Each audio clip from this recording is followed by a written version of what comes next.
Pemirsa, penumpukan penumpang pagi tadi terjadi di stasiun kereta api Manggarai. Penumpukan disebabkan gangguan prasarana wesel.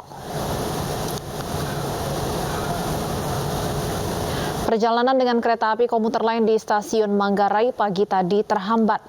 Terjadi gangguan prasarana wesel di emplasemen stasiun Manggarai hingga menyebabkan penumpukan penumpang yang hendak transit. Akhirnya penumpang dari peron 7 diminta untuk pindah ke peron 4. Namun tidak ada tangga menuju peron sehingga para penumpang harus memanjat peron.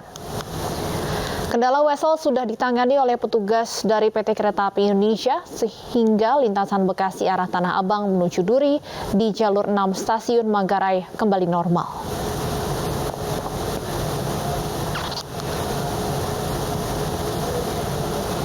Pemirsa, satu hari jelang Jumat Agung, ratusan peziarah padati Pelabuhan Waibalun, Larantuka, Nusa Tenggara Timur. Mereka antusias mengikuti prosesi Semana Santa jelang Hari Raya Paskah.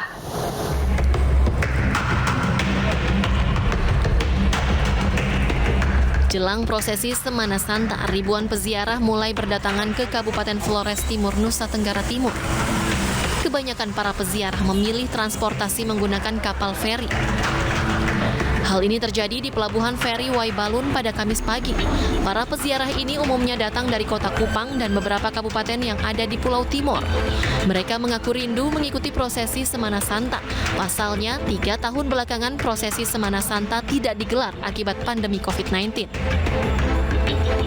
Itu sudah lama kami punya kerinduan untuk datang ke Larantuka dalam rangka ikut prosesi Semana Santa. Waktu itu kami berencana tahun 2020, tapi bertepatan dengan COVID pada saat itu, pandemi COVID.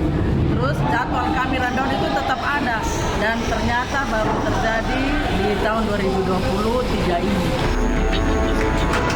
Selain menggunakan kapal laut, para peziarah juga datang menggunakan pesawat dan bus pariwisata. Prosesi Semana Santa sendiri akan digelar pada hari Jumat 7 April 2023. Dari Larantuka, Nusa Tenggara Timur, Joni Nura, iNews melaporkan. Sementara di Yogyakarta, tim Gegana Polda DIY melakukan sterilisasi di sejumlah gereja. Hal tersebut guna memberikan rasa aman dan nyaman bagi umat Kristiani yang akan menjalankan rangkaian ibadah Paskah.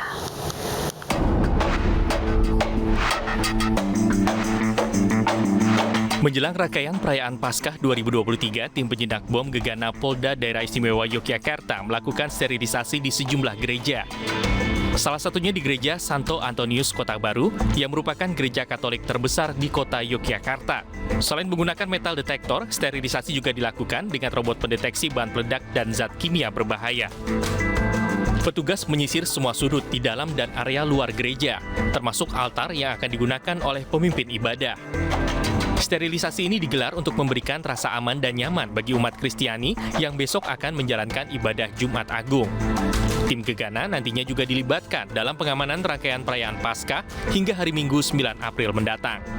Menyiapkan sekitar 580 personil untuk pengamanan Hari Raya Paskah sampai dengan hari Jumat. Hari Minggu masih?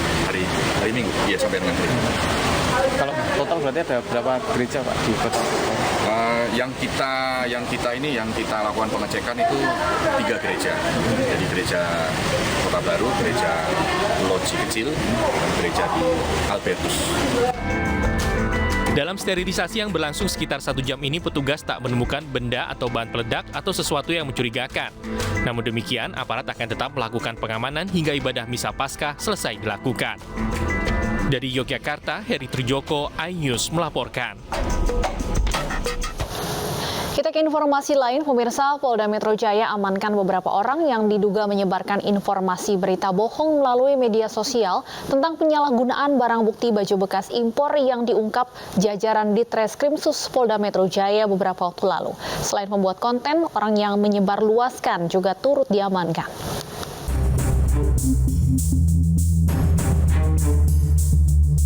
Direktorat Kriminal Khusus Polda Metro Jaya amankan sejumlah orang yang diduga menyebarkan informasi bohong viral melalui media sosial. terkait adanya penyalahgunaan barang sitaan baju bekas impor yang diungkap polisi beberapa waktu lalu. Polisi mendapati pelaku menambahkan kata-kata dari foto yang diambil saat polisi merilis dalam proses penindakan kasus tersebut.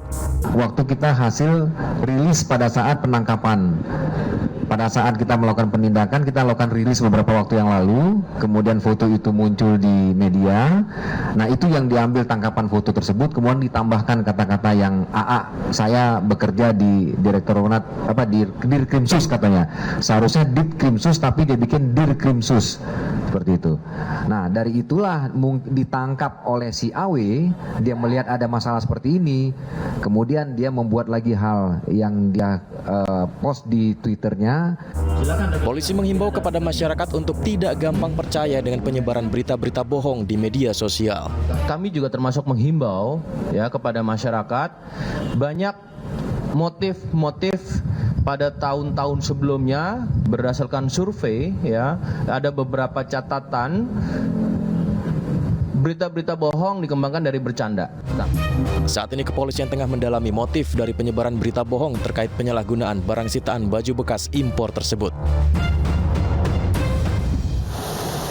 Pertemuan Partai Perindo dan Partai Gerindra disinyalir menambah kekuatan koalisi besar yang akan dibangun Prabowo Subianto. Koalisi besar dinilai penting demi menjaga kelangsungan pembangunan.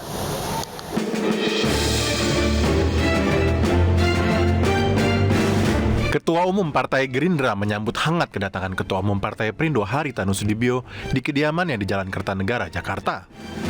Kedatangan Ketua Umum Partai Perindo disinyalir menjadi dukungan bagi Prabowo dalam membangun koalisi besar jelang pemilu 2024. Kekuatan koalisi besar dinilai mampu mengamankan stabilitas politik demi menjaga keberlangsungan pembangunan demi kesejahteraan rakyat Indonesia. Kita ingin suatu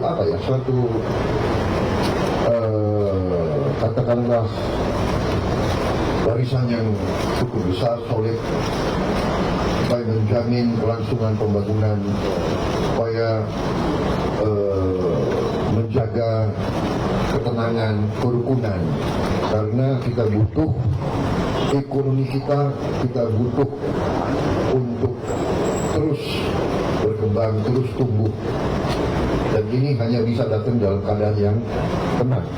Kami, pimpinan Partai Perindo dapat diterima dengan baik di sini. Itu merupakan suatu kehormatan bagi kami semua dari Partai Perindo. Sebagaimana disampaikan oleh beliau, memang benar yang dibicarakan seperti yang disampaikan beliau.